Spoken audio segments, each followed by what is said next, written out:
Hi, and welcome to my presentation on canine epilepsy. My name is Aubrey Marble. The situation that we're presented with is that of Farhad.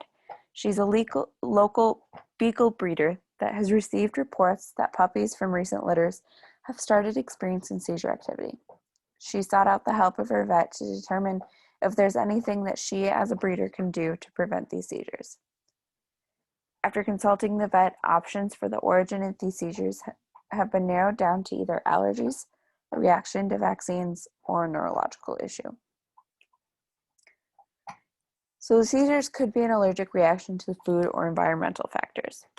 Farhad feeds her pups Science Diet chicken-flavored puppy food after they've been weaned from their mother. All the puppies have been rehomed in various areas, and the seizures began after being removed from their common environment. Nonetheless, Farhad's vet did complete a standard allergy test for diet or environmental allergies, but there was nothing to note in the results. Option number 2 is potentially a reaction to vaccines.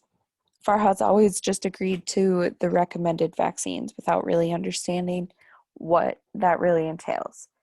So now she's reviewing her vet's vaccine recommendations. According to the AAHA, at 6 weeks old, the pup should receive a vaccine that is a combination of parvovirus, adenovirus, and parainfluenza virus. The pup should receive this vaccine every 2 to 4 weeks until they are 16 weeks old. Additionally, there is a legal requirement to administer rabies vaccine between 12 and 16 weeks old. Dogs receiving immunosuppressive medications or chemotherapy should not receive vaccines. It does not apply here, but I'm also going to state that cats showing current signs of illness shouldn't be vaccinated either. Unfortunately, Farhad's vet did a full exam prior to administering and found all the pups at that time to be in good condition to receive them. Unfortunately, there are not legal requirements for vets to report adverse effects of vaccines, so the data could be incomplete.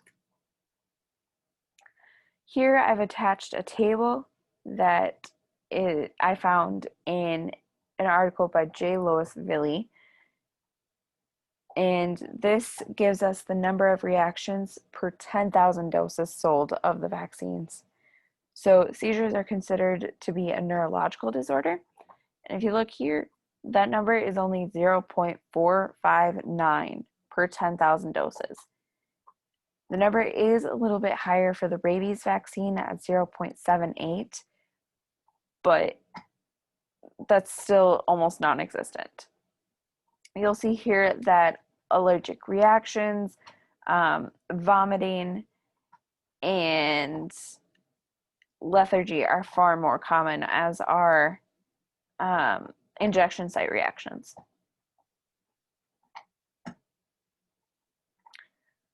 So option number 3 is potentially a neurological issue, and the most common neurological issue in dogs is going to be epilepsy.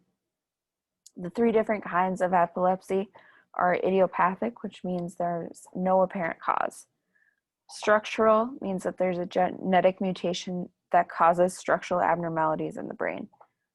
According to the AKC, there are at least 26 breeds that have genetic links to epilepsy. Farhad's chosen breed of beagle is unfortunately included in that number.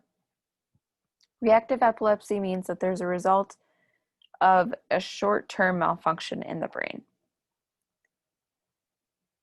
Exams and imaging were done on Farhad's puppies. No abnormalities could be seen in the brain or the cerebrospinal fluid.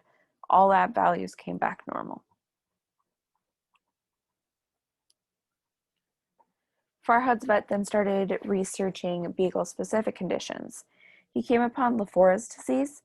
Interestingly enough, this is also a form of epilepsy that is found in humans.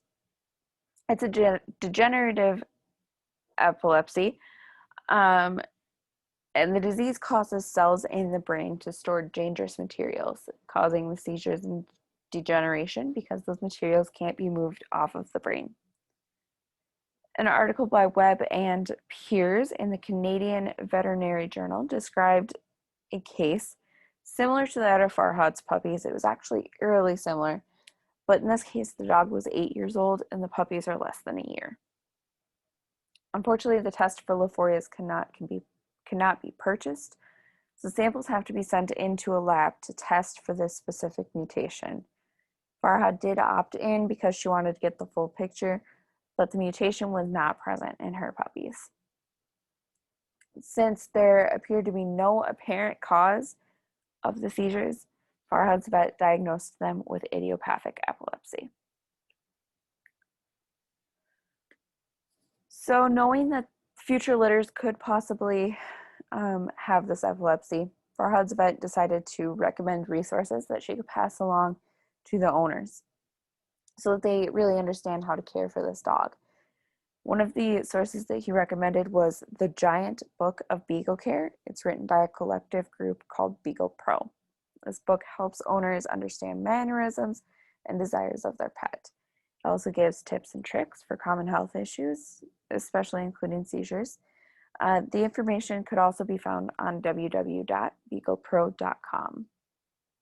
So, according to Beagle Pro, seizures can present in various ways, including blank staring, drooling, or rigid limbs.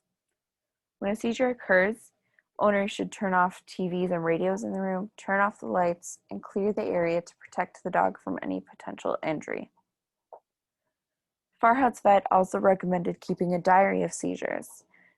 Owners should note which parts of the body were included, when it occurred, how long the seizure lasted, how often these seizures are occurring, and how the dog is acting immediately after. Is it confused? Is it lethargic? What's going on with the dog?